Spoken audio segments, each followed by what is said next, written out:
Аузу биллахи минаш-шайтанир ражим. Бисмиллахир-рахманир-рахим. Аллах Таалага чексиз мактоолор болсун. Жана акыркы пайгамбарыбыз Мухаммад Мустафа саллаллаху алейхи ва салламга Аллахтан саламы жана салаваттары болсун. Ассаламу алейкум урматтуу мусулман бердогандарым.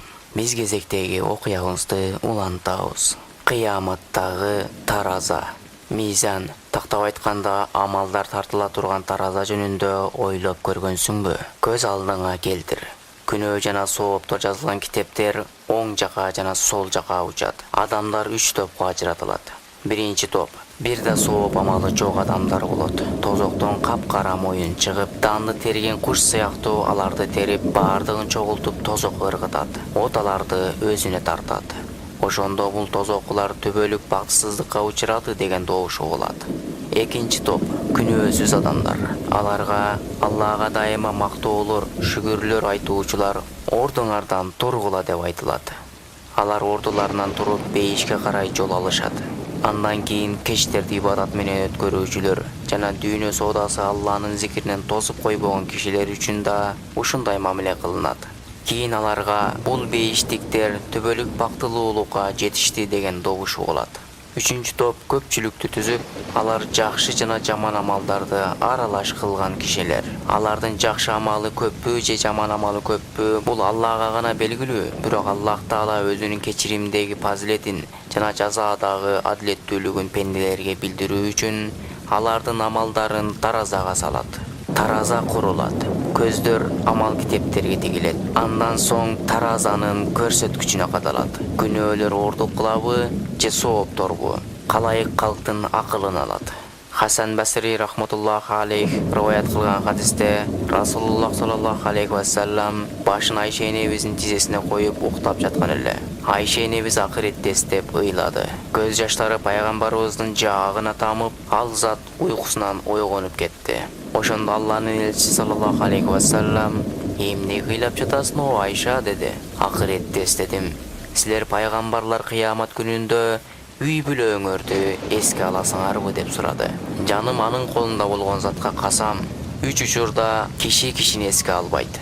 Тараза курулуп, амалдар тартылып жаткан учурда, амал китептер берилип жаткан учурда, Сирот көпүрөсүн өтүп жаткан учурда, деди Абу Дауд. Анас ибн Малик радиаллаху анху мындай дейт: "Кыямат күнү адам баласы таразанын 2 табагынын арасына келтирилет. Ага бир периште өкүл кылынган болот. Эгер таразада пенденин сообу оор келсе, периште адамдар уга турган үн менен баланча төбөлүк бактылуулукка жетишти дейт. Ал эми сообу жеңил келсе, периште баары уга турган үн менен баланча төбөлүк бактысыздыкта калды деп добуш кылат. Таразанын сооптор коюлган тарабы жеңил келгенде, азап периштелери колдоруна темирден болгон токмоктор менен, кийимдери оттон болгон периштелер келип, жана тозоку адамды алып кетишет. Расулуллах саллаллаху алейхи ва саллам мындай деди: "Аллах Таала кыямат күнү Адам алейхиссаламга: 'Эй Адам, тур, тозокулар тобун жөнөт' дейт. Алар канча деп сурайт Адам алейхиссалам. Ар бир 1999 дейт. Бул сөздү укканда сахабалар каттуу гамга батып калышты. Күлкү эмне экенин унутуп коюшту. Расулуллах саллаллаху алейхи ва саллам сахабаларында пайда болгон мындай акыбалды көрүп: "Амал кылгыла, куш кабар бергиле. Мухаммаддын жаны анын колунда болгон затка касам, дүйнөдө силер менен дагы 2 маклук бар. Ким алар Алланын элчиси?" дешти. "Яжуж жана Мажуж" деди. Анан коом өзүнө келди. Пайгамбар саллаллаху алейхи ва саллам сөзүн улап мындай деди: "Амал кылгыла жана куш кабар бергиле. Мухаммаддын жаны анын колунда болгон затка касам, кыямат күнү адамдар арасында силер төөнүн жамбашындагы калдай, аттын тизесиндеги бөркүп кабарып турган жериндей көзгө ташталасыңар" деди. Урматтуу мусулман бердогандар, биз кандай амалдар менен китептерибизди толтуруп жатабыз?